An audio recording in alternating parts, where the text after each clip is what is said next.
First of all, shalom to all my friends from the holy city of Jerusalem, as you can see it.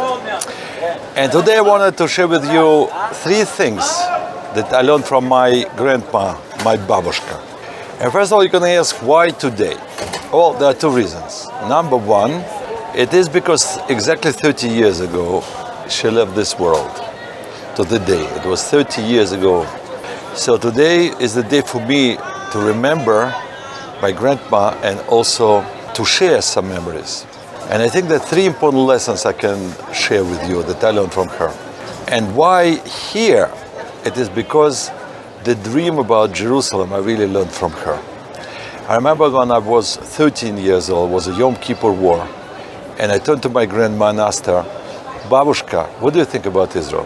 And she said to me, I remember sitting on the lap of my father, whose name actually was Yisrael, and how we used to say together, next year in Jerusalem, Lishana Abo Yerushalayim. So the dream of next year in Jerusalem, I actually heard from my grandma. And she added and said, I would walk there by foot right now if I could. So at that moment on, my life changed because I shared this dream that came from my grandma and her father Israel. And I remember that once sharing this story in the Russian city of Kazan, I said that my grandmother's name was Luba Aguva, which means loved. And her father's name was Israel. And in Russian we say Любовь Израилевна, love of Israel. And he said, yes, she taught you at that moment love of Israel. And I want to share with you that dream as well. This dream and this passion of love for Israel and love for Jerusalem. And the dream one day to be in Jerusalem came to me through generations. My grandma, her father, and many, many generations before had a dream. But only few of us can actually fulfill this dream. So right now I'm here in Jerusalem fulfilling the dream of my grandma and her father Israel, who used to say together, next year, and I can say this year, and now in Jerusalem. What a wonderful day to remember my grandma, and what a wonderful time and how symbolic it is to remember her right now in Yerushalayim, at the holy city of Jerusalem. At the same time, I remember that she said to me also that at a certain point her name, Bas Yisrael, Любовь Израильевна, presented a challenge, because in 1953, when she had two children, two daughters, and her husband was in jail as an enemy of the state, and at that time the principal invited her and told her, Любовь Израильевна, Luba of Israel, we cannot continue calling you this name because our children cannot pronounce the name Israel. Can you imagine this? It's hard for our Russian children to say the name Israel or Israel in Russian. Of course, there's nothing wrong in pronouncing this word in Russian. The problem is that in 1953 was an anti-Semitic campaign against doctors who poisoned Soviet citizens. And therefore, to be an open Jew was very, very difficult. Jews were losing jobs. Jews were persecuted. Jews were in the fear of pogroms. And my Babushka could easily agree and say, of course, call me as you want. And he said, okay. No, he didn't say. He said, we're not going to call you Любовь Израилевна, we're going to call you Любовь Ivanovna. We're going to call you Luba, the daughter of Ivan. Remember Ivan the Terrible or other heroes of Russian history. So we're going to call you Luba of Ivan.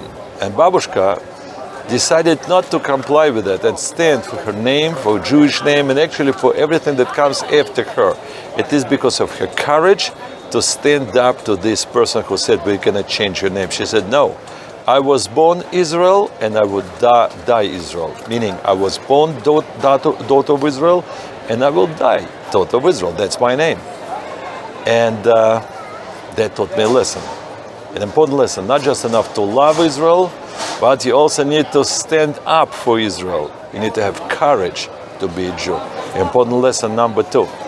And there is an important lesson number 3. How do you continue developing your love and your passion for Israel in real life?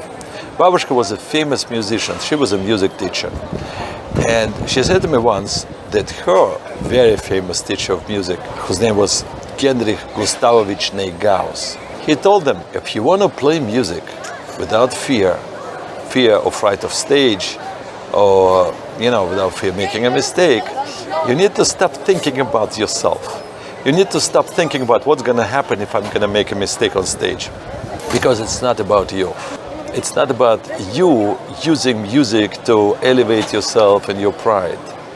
In other words, it's not about loving yourself. It is about loving music. I would paraphrase it again as he said. He said, it's not about loving yourself in music. It is about loving music in yourself. So it is now, just before we accepting Torah. And at that time I also remember my Babushka because she passed away at that time. And we accepted our mission to be the light upon the nation, sharing the light and sharing the love with the world. It's accepting our mission. It's accepting our purpose. So it's not about using Torah to elevate yourself and your pride. It's not about being a Jew and thinking, how can I benefit myself from being a Jew? But it's rather about dedicating yourself to your mission. In other words, what my Babushka taught me, it is not about loving yourself in Torah or in Jewish people, but rather it is about loving Torah in yourself and dedicating yourself to serving others. All the best to you, and regards from the holy city of Jerusalem. Not next year, but still this year in Jerusalem.